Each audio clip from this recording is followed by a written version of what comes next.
कथ्थक नृत्य हे लोकांच्या हृदयातलं नृत्य असं मी नेहमी म्हणतो. सुरुवात कशी झाली? मला असं वाटलं जन्मच माझा नृत्यासाठी झालेला आहे. वा, आपल्यावरती चित्रपट संगीताचा फार प्रभाव आहे. त्याच दृष्टीने माझी वाटचाल सुरू झाली आणि त्याच्यानंतर एक पॉइंट आला जो आजचा विषय, टर्निंग पॉइंट. वडिलांचा असणारा एक म्हणतो ना, एक निगेटिव्ह दृष्टी, त्याच्यामुळे मला कधी नृत्य करायची खुलेआम म्हणतो ना तशी संधी नाही मिळाली. कथ्थकवरचं असं प्रेम काय? एखाद्या कॉम्पिटिशनमधनं आणलेली ट्रॉफी घरात घेण्याच्या आधी घराच्या बाहेर असायची. लावणीबद्दल मला असं वाटतं की त्याचा सुद्धा अभ्यास आहे. मला वाटतं ह्याला शास्त्राचा दर्जा द्यावा आणि महाराष्ट्रातलं शास्त्रीय नृत्य म्हणून लावणीला एक स्वतंत्र स्थान असावं आणि मला वाटतं तीच तिची जागा आहे. मी फक्त नृत्य शिकायचे ह्या आवडीने गेलो आणि कथ्थक नृत्य माझ्या नशिबात येणार हे मी माझं नशीब सुंदर आहे असं. कथ्थकला मयूर मिळाला.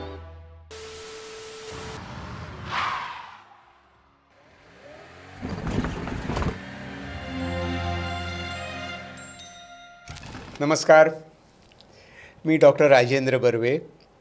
संवेदन मानसशास्त्र गुरुकुलच्या या पॉडकास्टमध्ये मी तुमचं स्वागत करतो. संवेदन मानसशास्त्र गुरुकुलतर्फे आम्ही हे पॉडकास्ट करत असतो आणि पॉडकास्ट मागचं उद्दिष्ट हेच आहे की सगळ्यांनी मेंटल हेल्थ नाही तर मेंटल वेलबिईंगचा विचार करावा. आणि मेंटल वेलबिईंगचा हा विचार आपल्याला कोविडनी एक मोठा धक्का देऊन आपल्याला भानावर आणलेलं आहे. त्या काळातच आम्ही पॉडकास्ट आणि वेबिनार सुरू केले आणि त्याचीच ही फलश्रुती आहे की आपण पॉडकास्ट करतो आहोत. मेंटल हेल्थ हे माणसाच्या जीवनातलं अत्यंत महत्त्वाचं अंग आहे. ते नसलं तरच आपल्याला कळतं ते किती महत्त्वाचं आहे. या पॉडकास्टचं नाव आहे टर्निंग पॉईंट. विचार असा आहे की प्रत्येक माणसाच्या आयुष्यात टर्निंग पॉईंट येतोच आणि आला नाही असं जर कोणी म्हटलं असेल तर त्याला आम्ही सांगतो आला पण तुला तो दिसला नाही. टर्निंग पॉईंट येतातच. कधीकधी अवघड वळणं असतात, कधीकधी वळणं असतात पण आपण त्यांना सरळ म्हणतो. पण वळणं येतातच. अवघड असतात, वळसे असतात. अशावरनं आपलं जीवन चाललेलं असतं. आणि वळणं, वळसे, टर्निंग असं म्हटलं की कशाची आठवण येते? अर्थातच नृत्याची. खरं म्हणजे नृत्य हा आपल्या भारतीय जीवनाचा एक अत्यंत महत्त्वाचं अंग आहे. प्रत्येक घटनेकरता आपल्याकडे नृत्य आहे. ते पाठवणी असो, दुखडा असो, आनंद असो, शृंगार असो, विरह असो, आपण गातो आणि गाताना आपोआपच नाचू लागतो. भारताचं हे वैशिष्ट्य आपल्याला कुठे आढळतं? स्वित्झर्लंडमध्ये एक इन्स्टिट्यूट आहे जिथे ॲटॉमिक रिसर्च केला जातो. त्याला भारतीयांनी भेट दिली. कशाची दिली असेल तर नटराजाची. आणि तिथे इन्स्क्रिप्शन आहे, cosmic dance of Shiva of creation and destruction. तर संगीताचं आणि नृत्याचं आपल्या जीवनात खूप महत्त्व आहे. आणि संगीत आणि नृत्य यांनी संपूर्ण जीवन जगणारा असा एक तरुण आपल्याकडे आलेला आहे, मयूर. मयूरचं स्वागत आहे. मयूर वैद्य आता कथ्थक डान्सर आहेत, गुरु आहेत, शिकवतात, कोरिओग्राफी करतात आणि संगीतही तयार करतात. तर असा मयूर आपल्याला आज भेटलेला आहे ज्याच्या नावातच मुळी रंगाचा पिसारा आहे आणि डान्स आहे. त्याला काय आणखीन सांगायची, काय ओळखून द्यायची? तर मयूर, खूप स्वागत आहे. सुरुवात कशी झाली? म्हणजे थोडक्यात असं की मयूरमध्ये नृत्य आहे आणि नृत्यात मयूर आहे. ये कैसे हुआ? खरं तर हेच आहे, हेच उत्तर आहे. बरं. हे मलाही उमजलं की माझं नृत्य आहे आणि इन्स्पिरेशन म्हणा किंवा हे काही मला झालेलं नाही. मला असं वाटलं जन्मच माझा नृत्यासाठी झालेला आहे. वा. कारण म्हणतात ना की बाळाचे पाय पाळण्यात दिसतात, तसं माझ्या आईला कदाचित ते दिसलं आणि तिने मयूर हे नाव ठेवलं. मला एकदा पंडित बिरजू महाराज माझे गुरु ते मला म्हणाले, तुम्हारा नाम बाद में रखा है या पहले से ही रखा है? मतलब मम्मी ने मुझे पहले से ही मयूर बोलना शुरू किया और मेरे झूले में भी मयूर ही नाम दिया. तर त्यांनी एक शब्द म्हणाले की तुम्हारी माँ को बहुत दूर की सोच होगी. मला वाटतं प्रत्येक आईला आपल्या मुलाबद्दल एक वेगळं कॉन्फिडन्स असतो किंवा तिला त्याचं भविष्य दिसत असतो आणि म्हणून ती सतत मागे लागत असे प्रत्येक गोष्टीच्या. तसं माझ्या नृत्याच्या बाबतीत झालं असं मी म्हणेन की मी चालायला लागलो आणि नाचायला लागलो, हे सगळ्यात प्रथम. आणि जसं मी म्हटलं की आपल्यावरती चित्रपट संगीताचा फार प्रभाव आहे आणि स्पेशली भारतीयांवर. आणि त्याच दृष्टीने माझी वाटचाल सुरू झाली चित्रपटांच्या गाण्यांवर नाचणं. येस. आणि ते कुठलीही गाणी असू दे, ती सुरुवात झाली आणि त्याच्यानंतर एक पॉइंट आला जो आजचा विषय टर्निंग पॉइंट. तो फ्रँकी खाताना आला. म्हणजे खरं सांगायचं तर याच्या मागे एक छोटीशी व्यथा सुद्धा आहे, इंटरेस्टिंग सुद्धा आहे. आणि मला असं वाटतं की प्रत्येक कलाकारामध्ये काहीतरी असलं पाहिजे, त्याशिवाय गंमत येत नाही पुढे जायची. तर माझ्या आयुष्यात तशी आली की माझे पप्पा गोल्डस्मिथ होते, आमचं प्रोफेशनच सोनार. त्यामुळे बिझनेस हा असल्यामुळे मुलांनी कला घेणं हे सोडूनच द्यायचं, पण कलेच्या व्यतिरिक्त एखाद्या मुलाने कथ्थक नृत्य शिकणं आणि ते पूर्वापार मुलींचं नृत्य म्हणून जे काही फेमस झालेलं आहे त्याच्यावरती वडिलांचा असणारा एक म्हणतो ना एक निगेटिव्ह दृष्टी, त्याच्यामुळे मला कधी नृत्य करायची खुलेआम म्हणतो ना तशी संधी नाही मिळाली. म्हणजे अगदीच सांगायचं तर म्हणजे मी अर्थातच हे शिकण्याच्या पूर्वीच आधी सांगतोय की जेव्हा जेव्हा आपल्याकडे गेट टुगेदर्स होतात, पार्टीज होतात, अनेक फॅमिलीज येतात आणि मग आपली आई वगैरे सांगते, आपल्या मुलाचं कौतुक सुरू होतं किंवा ज्यांना माहितीये मी नाचतो, मयूर एक करून दाखव ना छान काहीतरी. आणि अशा वेळेला जेव्हा मी उभा राहायचो, कारण मला ती संधी हवीच असायची, मला नुसतं पिंच केलं की मी उभा डान्स करायला, तेव्हा माझे पप्पा त्या अख्ख्या गेट टुगेदर मधनं बाहेर जायचे, पिंच व्हायचं. पण मी म्हटलं माझा जन्म नाचासाठीच झालाय, ठीक आहे मी नाचायचो आणि आनंद घेऊन नाचायचो. त्यावेळेस सुद्धा मी आनंद घ्यायचो आणि आनंद द्यायचो. अशी सुरुवात माझी नृत्याची चालू असतानाच टर्निंग पॉइंट आला. आई आणि मी मस्त शिवाजी पार्कच्या इथे फ्रँकी खात होतो, त्याच्या एक्झॅक्ट मागे फ्रँकी स्टॉलच्या मागे बालमोहन शाळा, तिथे फ्रँकी खाता खाता घुंगरांचे आवाज आले. सो आई म्हणाली की डान्स क्लास चाललाय वाटतं इथे किंवा काही ती प्रॅक्टिस चालू असेल. मग असं खिडकीतनं बघितलं तर मुली नाचत होत्या. ताई म्हणाली आपण बघून येऊया काय चाललंय. आम्ही सरळ आत गेलो. तिथे पांढऱ्या शुभ्र साडीमध्ये सरस्वती समान माझ्या गुरु बसलेल्या, गुरु आशा जोगळेकर. वा. आणि त्यांना पाहता क्षणीच एखाद्या देव्हारात आल्यासारखं मला वाटलं. ॲडमिशन घेतलं. त्या म्हणाल्या साधारण वर्ष जाईल ॲडमिशनसाठी, तेव्हा वेटिंग लिस्ट असायची. मग कोणी सेलिब्रिटी आलं तरी वेटिंग लिस्टवर वर्षभर थांबायचं. मग आम्ही तो ठीक आहे आता दिलंय नाव, होईल काय ते ठरवूया. त्या दरम्यान एका दुसऱ्या टीचरकडे मी नाव नोंदणी केली. आमच्या शाळेमध्येच बेस्ट फ्रेंडमध्ये शिकवत होत्या.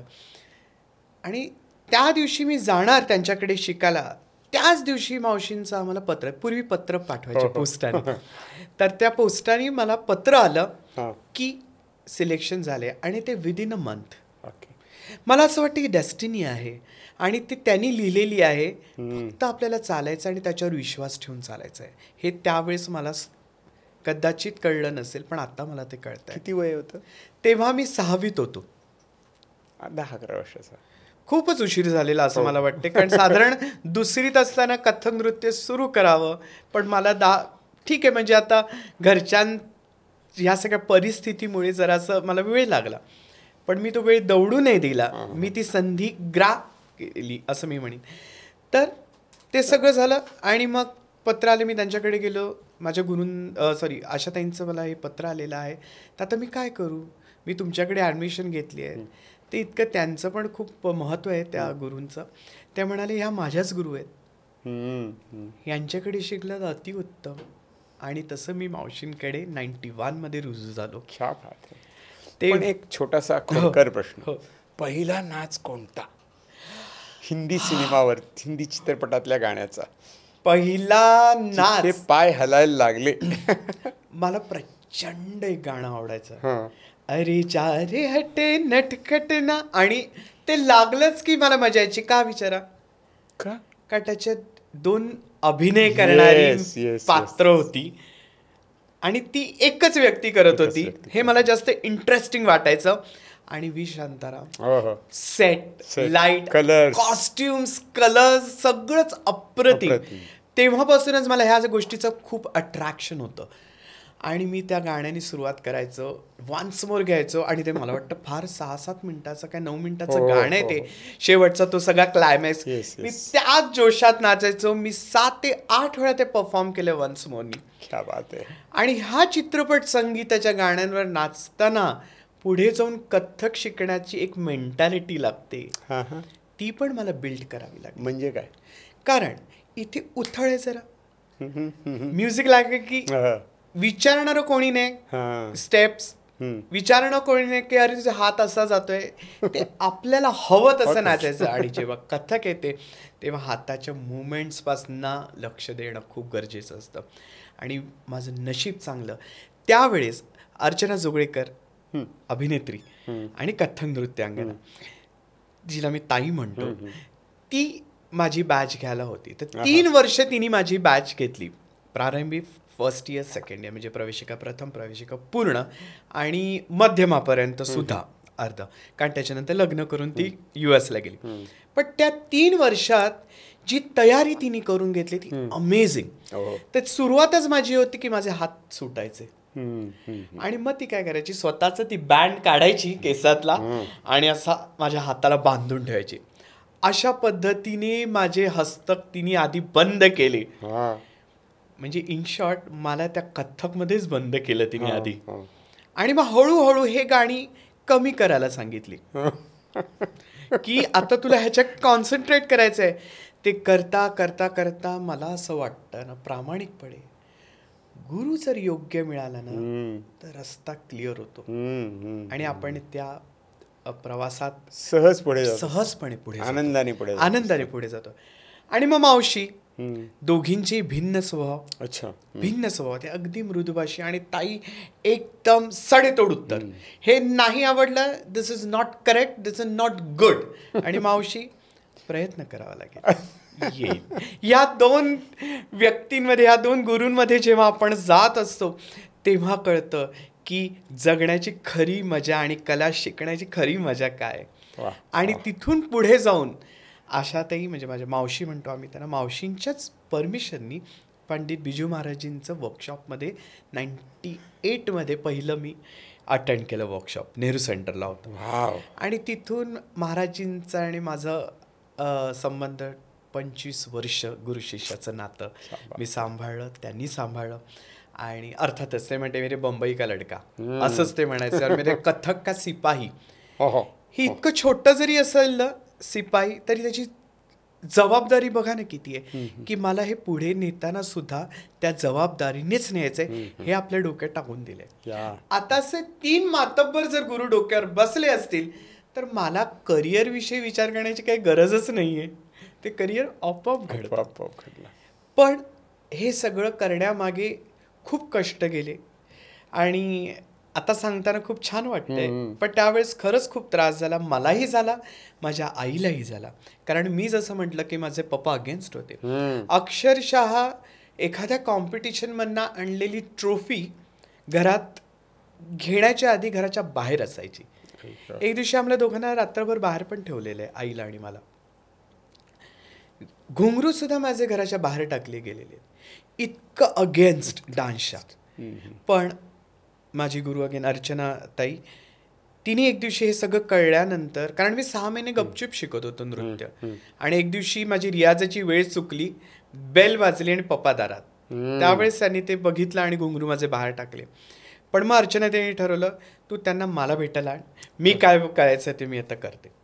तिने त्यांचं छान ब्रेन वॉश केलं, त्याच्याबद्दलचं गांभीर्य सांगितलं, आणि पुढे जाता जाता जेव्हा लक्षात आलं की आपला मुलगा खरंच छान काहीतरी करतोय या क्षेत्रात, क्षेत्र म्हणू शकत नाही पण ह्या कलेत, कारण क्षेत्र पण खूप मोठी भाषा असं मला वाटते, ह्या कलेत आपला मुलगा छान काम करतोय हे त्यांच्या लक्षात आल्यावर त्यांनी जी मला साथ दिली शेवटपर्यंत, त्यांच्या शेवटपर्यंत, ती माइंड ब्लोईंग होती.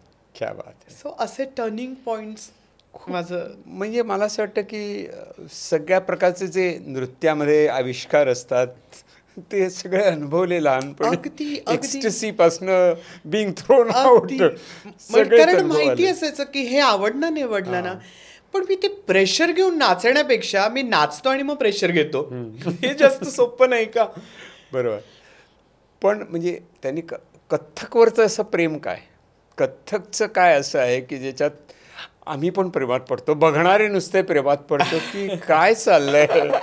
म्हणजे मला असं वाटतं, म्हणजे मी लक्ष देऊन पाहत असताना, म्हणजे गिरक्या घेत असताना 1 सेकंद प्रेक्षकांकडे असं बघितले गिरकी, म्हणजे मला वाटतं की तो एक तुझं एक अत्यंत सूक्ष्म पॉज असतो. मी सांगू का, कथक एकतर भाषा ह्याची हिंदी असल्यामुळे ती लोकांच्या मनापर्यंत पोहोचते, मेंदूपर्यंत पोहोचते, हा सगळ्यात पहिला हे आहे. हिंदी गाणी असतात, ठुमऱ्या असतात, उत्तर प्रदेशातली शैली आहे, त्यामुळे प्रत्येक भारतीयाला हिंदी भाषा येते, ते रिलेट करू शकतात. आणि याचं सौंदर्य असं आहे की ह्याच्या ज्या मुवमेंट्स आहेत त्या वाऱ्यासारख्या आणि पाण्यासारख्या आहेत, त्या सहज गत्या होतात, ज्याला कष्ट आहेत पण सहजगत्या होत असताना लोक इन्व्हॉल्व्ह होतात. आणि तुम्ही आता जे म्हटलात की तो सूक्ष्म पॉज, माणूस शिंकताना सुद्धा श्वास थांबवतो, तेच नृत्य की ते जे एका पॉइंटला येऊन तुम्ही जे सटली थांबता आणि ते लोकांच्या हृदयापर्यंत पोहोचतं. म्हणून कथ्थक नृत्य हे लोकांच्या हृदयातलं नृत्य असं मी नेहमी म्हणतो, कारण ते पाण्यासारखं आहे, त्याच्यात कुठलाही रंग टाका ते तसं दिसायला लागतं. मग एकीकडे गझल नाचा, एकीकडे तुम्ही ठुमरी नाचा, तुम्ही एखादं अभंग नाचा, नाही तर एखादं कुठलंही वेगळं कंटेम्पररी कंपोजिशन करा, ते तुम्हाला कथ्थक तसं दिसायला लागतं. कॉस्ट्युम पण बघा ना, त्याचा फ्लोई आहे, फिरताना तर फिरतो जेव्हा डान्सर थांबतो तेव्हा तो अक्षरशः घागरात त्याला कवटाळून घेतल्यासारखा थांबतो. क्या बात आहे, क्या बात आहे. It's so beautiful. म्हणजे मी पाहिलेलं हे कथक नृत्य आहे, कारण त्याच्याला एक अंग आणि अंग नाचत असतं. आणि लिटरली जेव्हा मी समोरच्या डान्सरला नाचताना बघतो, एस्पेशली मुलीला, कारण ते फ्लेअर ड्रेस वगैरे घालतात, जशा त्या नाचतात तसं त्यांच्या बँगल्स नाचत असतात, तसं त्यांची बिंदी नाचत असते, तसंच त्यांची नथ नाचत असते, तसाच त्यांचा कमरपट्टा नाचत असतो आणि घुंगरू हे सगळ्यांना नाचवत असतात. So it's so beautiful. म्हणजे आय कॅन, म्हणजे मला बघतानाच मजा येते. आणि नशिबाने मला कथ्थक मिळालं, ज्याचा मी विचारही केला नव्हता.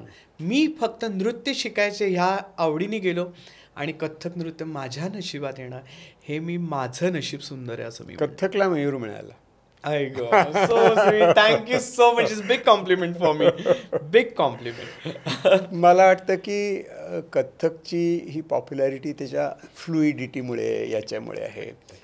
आणि चित्रपट संगीतानी पण त्याला खूप बढावा दिला. असं वाटतं की असं कथ्थक आपल्याला एकदा नृत्य करता आलं पाहिजे, असं मी शिकत असताना कधी वाटलं, कोणाकडे बघून वाटलं? किंवा अर्थातच माझ्या गुरूंचे गुरु गोपीकृष्ण, कारण त्यांचा दबदबा होता अख्ख्या इंडस्ट्रीमध्ये एक, आणि शोमनशिप होती त्यांच्यात, स्वतः उत्तम कथ्थक नर्तक, कथ्थक गुरु, आणि त्याच तोडीने कोरिओग्राफर. आणि सगळ्यात महत्त्वाचं म्हणजे इतके ते ह्या सगळ्या पारंगत होते, इतके स्ट्रॉंग होते की त्यांच्यावर सुद्धा चित्रपटाला झनक झनक पाहायला पाहिजे. आणि त्यांनी मला इन्स्पायर केलं. ज्या पद्धतीने ते नाचायचे, त्यांच्या चक्र्या म्हणजे अक्षरशः वारा पण फिका पडेल एवढ्या त्यांच्या तुफान चक्र्या असायच्या, त्यांच्या ते जम्प्स आणि हे तेच तर बनारसचं वैशिष्ट्य होतं, कारण त्यांची शैली बनारस होती. तर बनारस बघितल्यानंतर वाटलं की आपण ह्या फॅमिलीमध्ये एंटर झालोय, आपल्याला असंच नाचायचं. आणि त्यावेळेस त्यांचं ते सगळं बघून चकाचौंध दुनिया असं मी म्हणेन एकदम. कारण मी नेहमी नृत्याबरोबर संगीताला, त्याच्या ड्रेपरीला, त्याच्या प्रकाश योजनेला, या सगळ्याला मी महत्त्व दिलेलं आहे आणि अजूनही देतोय. माझी कुठलीही कोरिओग्राफी माझी लाईट्स आणि कॉस्ट्युमने सुरू होते, मग नाच काय असावा याच्यावरती मी लँड होतो. त्यामुळे हे सगळं तिथून आलेलं आहे. त्यामुळे ते मला इन्स्पिरेशन आहेच की जेव्हा मी कथ्थक शिकायला लागल्यानंतर माझी ही सगळी ओळख होणं हे खूप महत्वाचं होतं. आणि त्यांना इन्स्पायर होऊन मी असं आपण काहीतरी करावं असं वाटायला लागलं. मला असं की कथ्थकमध्ये किंवा कोणत्याही भारतीय नृत्यामध्ये मला वाटतं व्हॉट अपील्स टू मी थोडं मला वाटतं ते बोलतोय. मला जरा माझं बरोबर आहे ना असं विचारायचं. मला उत्सुकता आहे तुम्हाला काय वाटतं. मला वाटतं की मी लहानपणापासून मला वाटत आहे की नृत्य मी थोडा प्रयत्न केला होता, पण माझ्यात थोडं शारीरिक दोष असल्यामुळे मला करता नाही आलं. पण असं वाटतं की डान्स हा एक कम्प्लीट आर्ट फॉर्म आहे, कारण त्याच्यामध्ये सगळं आहे.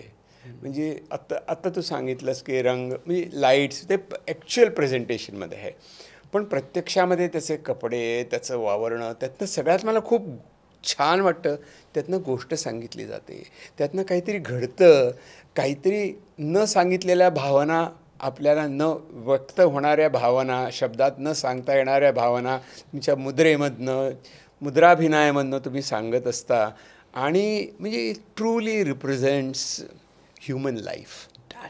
आणि त्यातनं जे बहुतेक वेळेला ते राधाकृष्णांच्या संबंधाविषयी असतं, त्यामुळे कशी एक डिव्हिनिटी पण त्याच्यामध्ये आपोआपच येते की 100% कमालीचं त्याच्यात समर्पण आहे, एकरूप होणं आहे, प्रेम आहे, शृंगार आहे, विरह आहे, सगळंच आहे त्याच्यामध्ये. म्हणून वाटतं की नृत्य हा एक भारतीय संस्कृतीतला एक परमोच्च बिंदू आहे की तो ज्याला कळला त्याला गवसलं खूप आयुष्यातला. तुमच्या डोळ्यातनच दिसतंय तुमचं नृत्यावरचं प्रेम.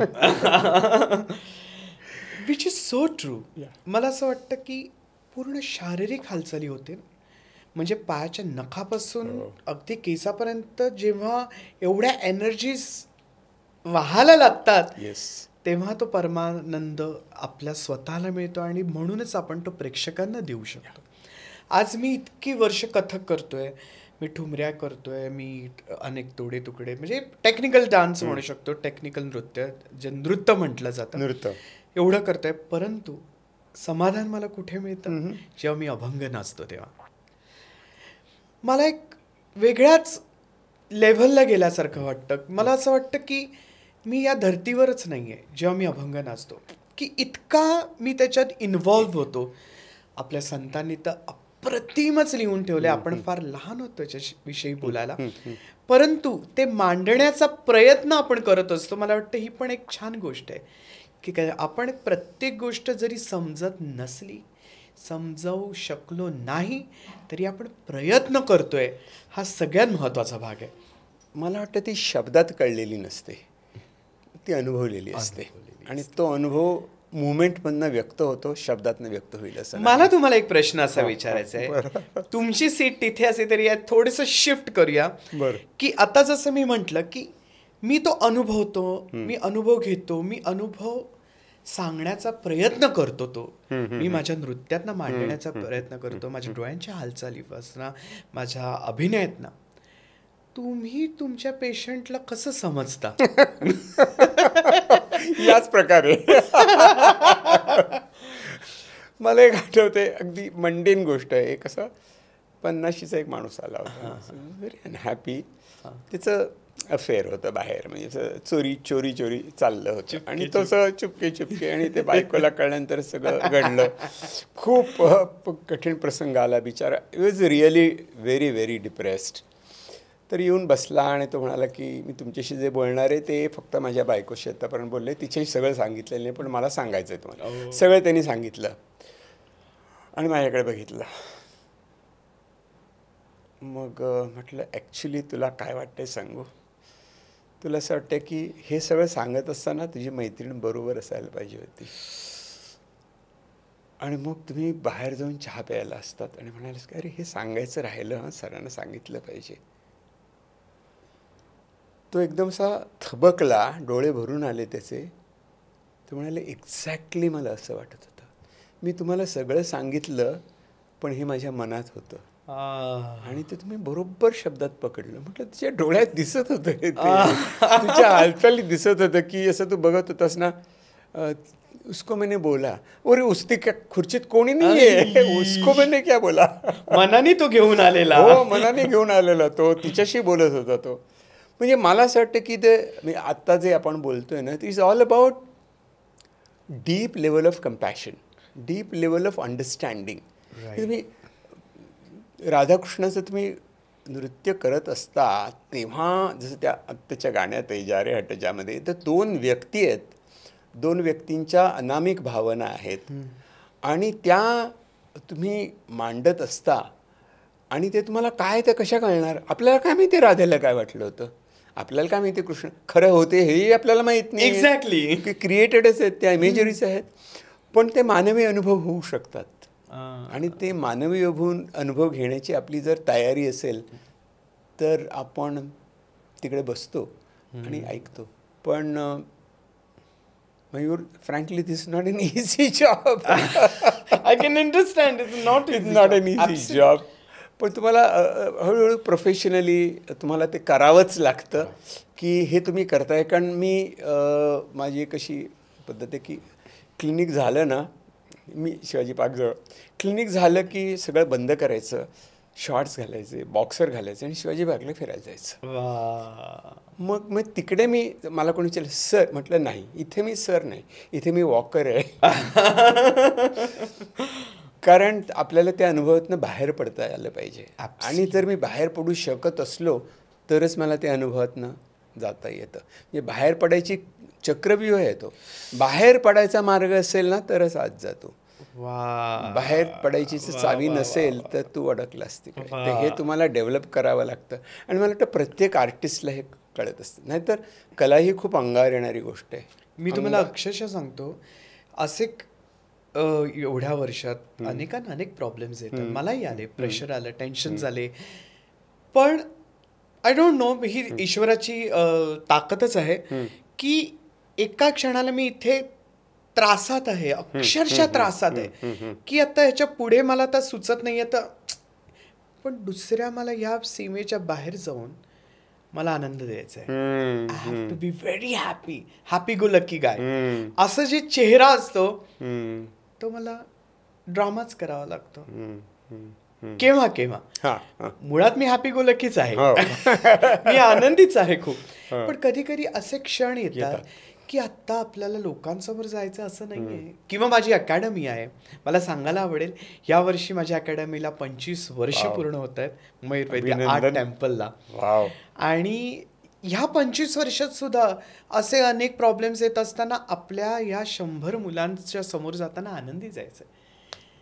त्यामुळे तुम्ही जसं आत्ता म्हणालात की हे जे दोन हे आहेत गोष्टी, ह्या सांभाळणं खूप कठीण आहे. मला असं वाटतं की मी डान्सरकडे बघताना मी म्हणतो की हा भूमिकेत आहे, त्या तो ती जगतोय पण त्या भूमिकेत म्हणूनच करता येतं ते. मग मगाशी एक थोडासा प्रश्न विचारायचा राहिला की ज्या नृत्याचा जो फॉर्म आहे तो खूप असा शृंगारिक मला तरी वाटतो. अगदीच. त्याच्यामध्ये अभंग कसा येतो हे मी तुम्हाला अनुभव देऊ शकतो. म्हणजे कारण कसं आहे, शेवटी भाषा काय आहे, अभिनयाची आहे. फॉर एक्झाम्पल नायिका, आता ठुमरी म्हणजे नायिका प्रधान आहे, तर नायिका जेव्हा नायकाला बघते, आता असं आपण समजूया की माझ्या राईटला नायक आहे उभा आणि माझ्या लेफ्टला माझा विठ्ठल आहे. दोन पुरुष, दोघांचेही पर्सनॅलिटी मात्र वेगळे आहेत. एक आलेला आहे तो शृंगारिकरित्या आणि एक भक्तिरित्या आहे. हो हो हो. माझी फक्त नजर वेगळी होईल. फॉर एक्झाम्पल, मी माझ्या नायकाला बघताना जर नायिका इथे असेल आणि तिला कळे तो आलाय,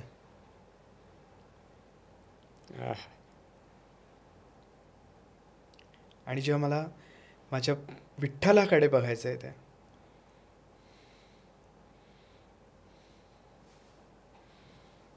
हा इतकाच फरक आहे. क्या बात आहे यार. तेच डोळे, तेच शरीर, भावना वेगळ्या. इथून आणि इथून निघालेला जेव्हा संगम होतो तो एक्झॅक्ट काय असला पाहिजे हे फक्त कलाकार अनुभवू शकतो, तो शिकवूही शकत नाही. याच्यावर माझं गाढ मत आहे. हा अनुभव स्वतःलाच घ्यावा लागतो. खरंय. हा शिकवून करता येण्यासारखा नाहीये. आणि जेव्हा हे ज्याला कळतं त्याच्यासाठी अभिनय सोपा होऊन जातो. मस्त, फार छान. केवळ भावना प्रधान आहे. आपण आईशी बोलताना अगदी हक्काने बोलतो ना, आई हे मला जमणार नाही आता, प्लीज मला काय जमणार. पण एखादी गर्लफ्रेंड विचारलं तर करेंगे ना, रुक ना. हा फरक आहे. मला वाटतं की art imitates life and life imitate art. याचं तर तू मला प्रात्यक्षिक करून दाखवलं. आणखी काय मला प्रश्न विचारायचे ते असे की म्हणजे इतर जे नृत्य फॉर्म्स आहेत भारतातले, म्हणजे आपण म्हणू दक्षिणेत तर खूपच आहेत. प्रत्येक प्रदेशाचं एक वेगळं स्वतंत्र नृत्य आहे, त्याची परंपरा आहे, त्याच्यामागचा इतिहास आहे, थिअरी आहे, खूप वेगळ्या गोष्टी आहेत. आणि त्या जरा थोड्या कडक वाटतात, म्हणजे त्या स्ट्रिक्ट आहेत असं वाटतं. डान्स बघताना पण असं वाटतं की स्ट्रिक्ट आहे असं. तर ते मुटकून यानं शिकवलेलं आहे आणि नाचतायत असं. हे कथ्थकवाला बोलतोय. पण महाराष्ट्राची अशी नाही आहे असं मला वाटतं की आहे. लावणी मला नेहमी असं वाटलंय, लावणीला लोकनृत्याचा दर्जा दिलाय. मला वाटतं लोकनृत्याचा दर्जा देण्यापेक्षा त्याला शास्त्राचाच दर्जा द्यावा. कारण एकतर कथ्थकची मावशी आणि असं काही लोक बऱ्याच गोष्टी म्हणतात, त्याच्याकडे न जाता मला असं स्वतंत्र लावणीबद्दल मला असं वाटतं की त्याचा सुद्धा अभ्यास आहे, त्याच्यात सुद्धा फुटवर्क आहे, त्याच्यात सुद्धा नवरस दडलेले आहेत, त्याच्यात नवरसांमध्ये सुद्धा भक्तिरसही दडलेला आहे लावणीमध्ये. त्यानंतर त्यांचे सुद्धा घुंगर पायात घातले जातात. मला सांगा लोकनृत्य म्हणजे काय, तर लोकांनी समूहाने केलेलं नृत्य आणि आनंदाने केलेलं नृत्य. लावणी नाही होत अशी नाचतायत, मग लोकनृत्य का? नेहमी मलाही प्रश्न पडलेला आहे. मला वाटतं ह्याला शास्त्राचा दर्जा द्यावा आणि महाराष्ट्रातलं शास्त्रीय नृत्य म्हणून लावणीला एक स्वतंत्र स्थान असावं. आणि मला वाटतं तीच तिची जागा आहे, कारण इतकी हलकी नाहीये ती. कारण जी महाराजांच्या काळापासून चालत आलेली लावणी आहे, तिने अनेक अनेक कार्य केलेली आहेत, म्हणजे सामाजिक कार्य केलेलं आहे आणि अजूनही करताय. वेगवेगळ्या त्यांच्या कपॅसिटीनुसार म्हणा किंवा त्यांच्या पद्धतीनुसार अनेक जनजागृती करतायत. आपण एक बाजू बघतोय फक्त त्याची, कदाचित असं म्हणेन मी. तर मला असं वाटतं त्याला शास्त्राचा दर्जा मिळाला पाहिजे. आपण नृत्याचा मयूरने केलेला विचार आहे. हे मी माझेच विचार नेहमी मांडतो. मला असं वाटतं की आपण काय करतो त्याचा आपण विचार करत असतो, की एका मोठ्या पर्स्पेक्टिव्हमध्ये बघत असतो की मी नाच करतोय, पण नाचाचं काय आहे, नाचाचं जग काय, त्यातला मी कुठे आहे. हे दुसरं आहे. मला एक असं सांगायचं की मी हा अनुभव येतो का, मी माइंडफुलनेसवरती पुस्तक लिहिलेलं आहे. त्याच्यामध्ये मी असं म्हणतोय, मला असं वाटतं की जेव्हा नर्तक नाचत असतो तेव्हा त्याचं mind and body are together. It is a advaita form. 100% हा योग आहे. 100%. माझं मन कुठेतरी भटकतं आहे आणि मी काहीतरी असं होणं अशक्य आहे. आणि असं झालं तर तो कमालीचा रसभंग होईल आणि प्रेक्षक निघून जाईल. म्हणजे is dance yogic spiritual experience? 100%. मला असं म्हणायचं आहे, तुमच्या क्षेत्रात पण अनेक डॉक्टर्स असतील, क्वचित नाव घेण्यासारखे असते, बरं. जे प्रामाणिक काम हां, करतायत हां. आणि जे खरंच एखाद्या माझ्या समोरच्या आलेल्या पेशंटला मी मुळापासून बरा करीन हा ध्यास घेऊन काम करणार आहे. त्याच्यासाठी त्याला एक मार्गदर्शक लागतो, गुरु लागतो. जसं मी माझ्या पहिल्याच वाक्यात म्हटलं की गुरु महत्वाचा आहे. गुरु जर तुम्हाला योग्य मिळाला तर पुढे पण योग्यच आपण पसरवणार, खरं. पुढे पण योग्यच गोष्टी नेणार. आणि जेव्हा तो नर्तक एखाद्या, असं होऊ शकत नाही 100% चांगला गुरु असला तरी माती खाणारे विद्यार्थी पण बरेच आहेत. परंतु मला असं वाटतं ते विचार आचार एकत्र करून स्वतःचं पण एक कॉन्ट्रीब्युशन असलं पाहिजे त्याच्यात. ते जर असेल तर तुम्ही त्या माध्यमाला उच्च स्तरावर पोहोचवू शकता. आणि मग जेव्हा तुम्ही म्हणता की योग साधना, योग साधना म्हणजे काय? रियाज. हा जो रियाज आहे हा इतका उच्च प्रतीचा केला पाहिजे.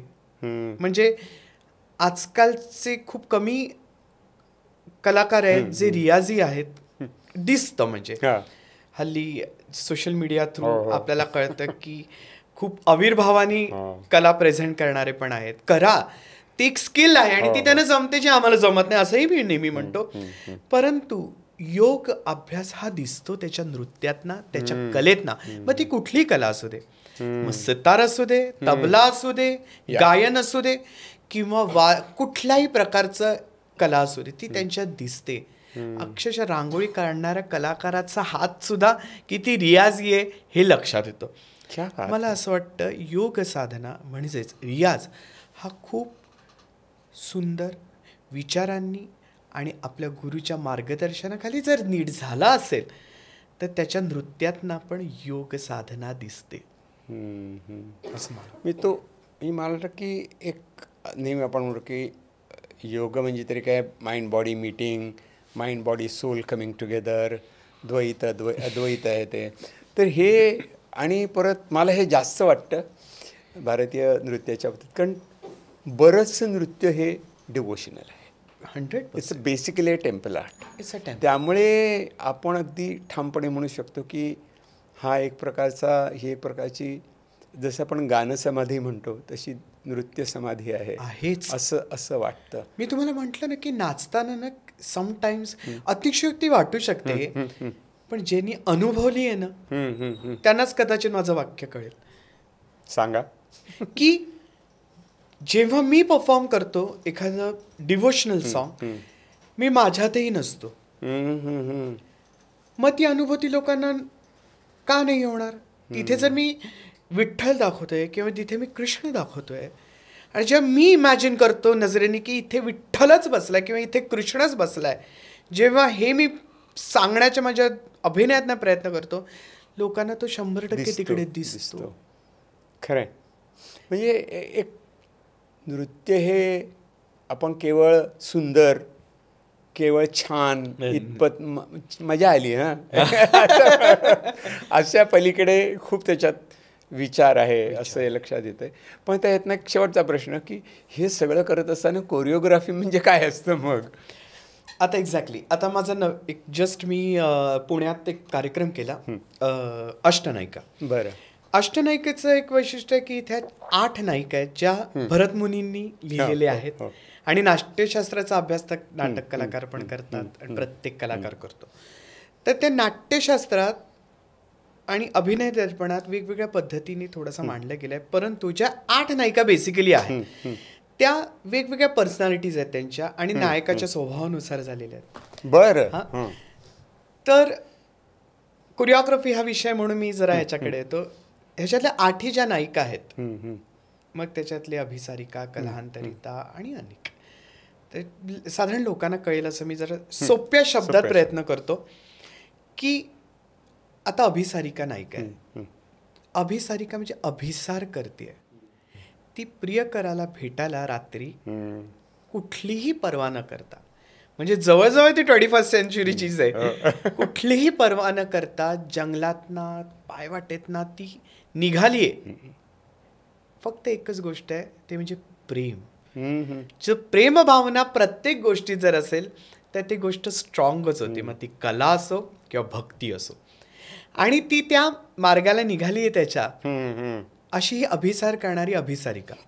तर ह्या ज्या 8 नायिका आहेत, त्या 8 नायिकाचं लेखन एक सुप्रसिद्ध कवयित्री आहेत आणि कथ्थक नृत्यांगना आहेत, पूनम व्यास, डॉक्टर पूनम व्यास, जे फेमस मृदंगाचार्य, पखवाज वादक रामदासजी शर्मा, जे आमचे ताल गुरु आम्ही त्यांना म्हणतो, म्हणजे माझे गुरूंचे तालगुरू अनुषंगाने आम्ही त्यांना कधी भेटलो नाही, पण त्यांची एवढी परिणामी नाचतो तर त्या अनुषंगाने आमचे गुरु झालेच. आणि त्यांची कन्या आहेत ह्या, त्या कथक घेतात, स्वतः नाचतात आणि शिकवतात. त्यांनी ह्या सगळ्या 8 नायिका लिहिल्या आणि त्या 8 नायिकांना मी संगीत दिलं. बरं. का मला माझ्या पद्धतीने हवं होतं. तर ह्या शास्त्रीय हा जो भाग आहे हा मी परफॉर्म करतो. बरं. तर आणि जे ऑडियन्स आहे तो माझा सगळा आहे, जेवढा क्लासिकल मधला आहे तेवढाच मास पण आहे.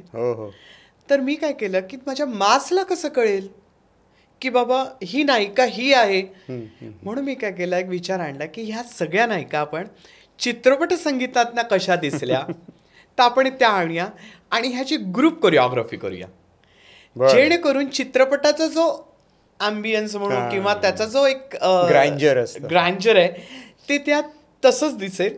आणि शास्त्रीय जी मी सोलो करणार सगळ्या, आणि त्याच्या लाईव्ह म्युझिशियन्स असतात, मी परफॉर्म करतो.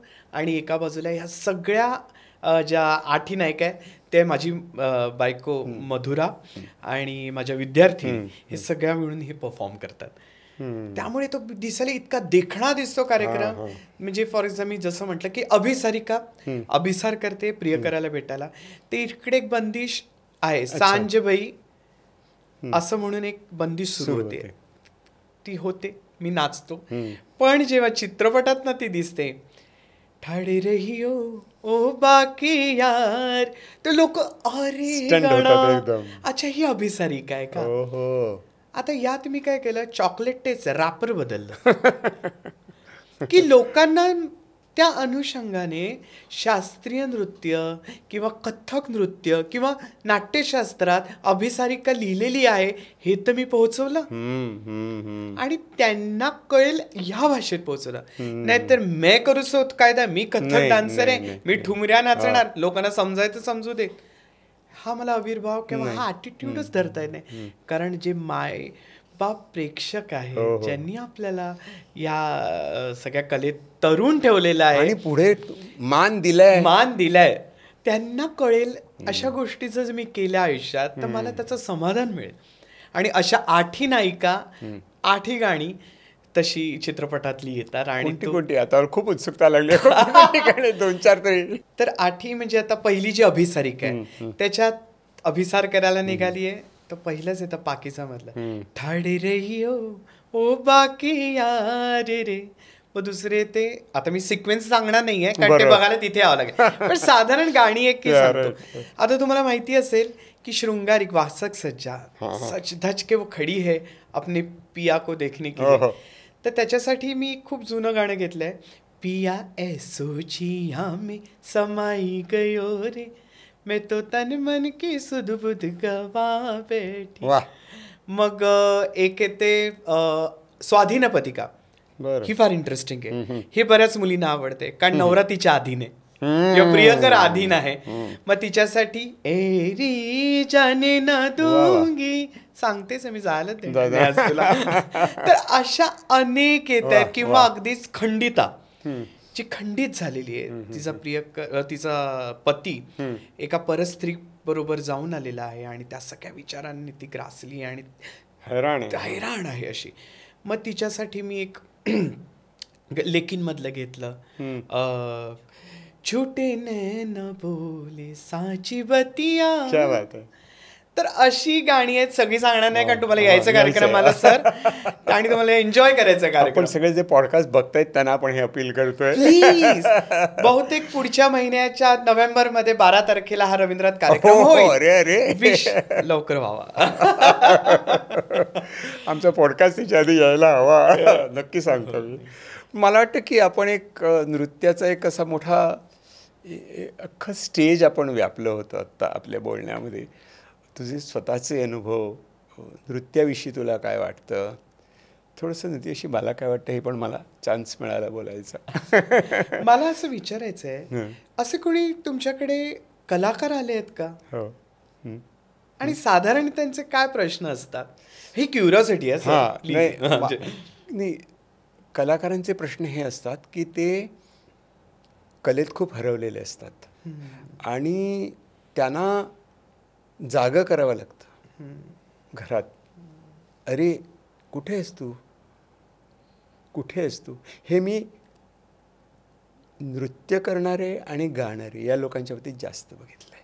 मी हा प्रश्न का विचारला कारण माझ्याकडे अनेक कलाकार येतात ज्यांना शिकायचंय, खूप प्रश्न घेऊन येतात. बरं, मी माझ्या छोट्याशा मेंदूनी जेवढं शक्य होईल तेवढं त्यांना समजावतो. त्याच्यातने लोक तरतात, हरवतात. म्हणून मी तुम्हाला हा खराच प्रश्न विचारतो कारण असे अनेक कलाकार आहेत आपला पॉडकास्ट बघतायत. त्या निमित्ताने त्यांना जर थोडंसं मार्गदर्शन मिळालं ना. मला वाटतं की म्हणजे मी असं मानतो की हे आपले परफॉर्मन्सेस आहेत आणि परफॉर्मन्स या भूमिकेतले आहेत. मग अशी मी म्हटलं त्याप्रमाणे मी वॉकला जातो तेव्हा मी वॉकर आहे, एक नागरिक आहे. मी डॉक्टर नाही आहे, मी सायकॅट्रिस्ट नाही आहे. मला ते सोडून यावं लागतं. हे सोडता आलं पाहिजे आपल्याला. आणि हे सोडताना आपण काय करतो, तू काय कर म्हटलं, काय नाही, मी फक्त 5 मिनटं शांत स्थिर बसतो, प्राणायाम करतो, ज्याच्या मदतीने आम्ही प्राणायामाला रेस्ट अँड डायजेस्ट असं म्हणतो की शांत बसा आणि पचवा सगळं. काम अँड कनेक्ट, शांत हो, स्वतःला जोडून घे. You are connecting to your self. You have many roles to perform. This was one of the role. An important role, but another role is waiting for you. So connect to that role. हे जेव्हा तुम्ही प्राणायाम करत असताना तुम्हाला ते जमायला लागतं. मग तुम्हाला स्विच ऑन ऑफ थोडं जमायला लागतं की इथे मी असा आहे, तिथे मी तसा आहे. हे मला हळूहळू कळायला लागतं. हे ज्याला आजमावता आलं ना, तो अधिकाधिक चांगली कला पेश करू शकतो. कारण जेव्हा तो करत असताना तो फक्त तिथे तोच असतो आणि घरी गेल्यानंतर तो नसतो. हे ज्याला जमलं, जीवन त्यांना कळलं असं मला वाटतं. खरंच आहे. का माहिती आहे, कारण ना असंही येतात, जॉब करतायत, हो, समाधान नाही आहे कारण कलेशी जोडले गेले आणि आर्थिक तर बळहच. तर त्याच्यामुळे त्याच्या कलाकारांची खूप घुसमट होते. कुतरोड म्हणजे आम्हालाही सांगतात त्यांना असं खूप प्रेशर येतं की ते सगळं सोड आणि कला जप. ती जरा कठीण आहे. पण तुम्ही घरी रियाज करत असताना कम्प्लिटली त्याच्यात हरवून जा आणि मग बाहेर या. योग येतो. मला वाटतं हे ना, हे आपल्या सगळ्या कला फॉर्म्समध्ये फिलॉसॉफी आहेच. आणि ती जर आपल्याला कळली तर खूप चांगलं आहे. ज्याला आपल्या संस्कृतमध्ये फिलॉसॉफी न म्हणतात त्याला दर्शनच म्हणतात. सो ते आपण दर्शन आहे, आपल्याला मिळालेलं दर्शन आहे आणि आपण द्रष्टे आहोत आणि आपण विटनेस पण आहोत, साक्षी पण आहोत. ते साक्षीपणाने प्रत्येक गोष्ट करू शकतो आपण. मला वाटतं की खूप मोठा प्रवास मला वाटतं आपल्याला असे 2-3 एपिसोड करावे लागतील. कारण आता तुम्ही बोलता असं मला वाटतंय की किती विषय अजून माझ्याकडे आहेत, किती सांगायसारखं आणि किती विचारण्यासारखं. पण मजा आली खूप. Mayur, it was wonderful exploring your life and your art आणि सगळंच. आणि मलाही खूप आनंद होतोय. तुमचा नृत्याचा पहिलाच पॉडकास्ट आहे आणि त्याच्यात मी येतोय, हे माझ्यासाठी खूप अभिमानाची गोष्ट आहे. आणि तुमचा मी नेहमीच फॅन राहिलोय आणि प्रेम तुमच्यावर करत आलोय. आपण खूप वर्षापूर्वी भेटलेलो आणि आत्ता भेटतोय त्याच्यानंतर. It's wonderful meeting. बट आणि खूप छान गप्पा झाल्या छान, खूप आणि छान. खूप मजा आली आहे मला आज. सेल्फ पेस कोर्स म्हणून आम्ही एक नवीन सुरू केलेलं आहे. नवीन फॉर्म आहे. ओके. म्हणजे जसे पुस्तकं असतात तसं हे पुस्तक आहे, पण ते ऑडिओ व्हिज्युअल आहे. वाव. आणि त्याच्यात काय आहे ते ॲडव्हान्स सायकॉलॉजी, म्हणजे सायकॉलॉजीवरती जेवढे पॉडकास्ट आणि वेबिनार्स मी केलेले आहेत आत्तापर्यंत, आणि ते खूप इंटरॅक्टिव्ह होते. प्रश्नांची उत्तरं, रोल प्ले, आणि काही ऑनलाईन काही ऑफलाईन असं सगळं एकत्र करून त्याचं पुस्तक तयार केलेलं एका विषयाप्रमाणे. आणि रेअर आहेत काही, म्हणजे विमेन सायकॉलॉजी आहे, हेल्थ सायकॉलॉजी आहे, स्ट्रेस आहे, चाइल्ड पेरेंट रिलेशनशिप आहे, असे सगळ्याचे मिळून ते सेल्फ पेस बुक आहे. म्हणजे तुम्ही कधीही वाचा, कसंही वाचा, तुमच्या मनाप्रमाणे पुस्तक आहे ते. तर त्याला तुम्ही शुभेच्छा द्याव्यात अशी इच्छा आहे. Wow, this is so beautiful. तुम्ही सांगतात त्याच पद्धतीने ते फार इंटरेस्टिंग वाटतंय आणि ऑफकोर्स याची गरज आहे आत्ता. या सगळ्या गोष्टीची खूप गरज आहे आणि याचा फायदा शेवटी समाजाला होणार आहे आणि समाजाला फायदा झाला तर आपले जग सुधारणार आहे. It's really very beautiful. Advance psychology self pace course audio visual book संवेदन. खूप छान आणि मला लोगो पण फार आवडलेला आहे. संवेदन येते. Very beautiful. We understand your feelings आमचं आहे. मला असं वाटतं की प्रत्येक घरात वेगवेगळ्या पद्धतीची लोकं राहतात आणि त्यांच्यासाठी हे खूप महत्त्वाचं ठरणार आहे आणि हा पण एक टर्निंग पॉईंट असू शकतो. आणि हे सगळं मराठीत आहे. वा. अच्छा, भाषा मराठी ठेवली आहे आम्ही. मस्त मस्त. Very nice. Thank you Mayur. Thank you for meeting me. Thank you so much. Okay.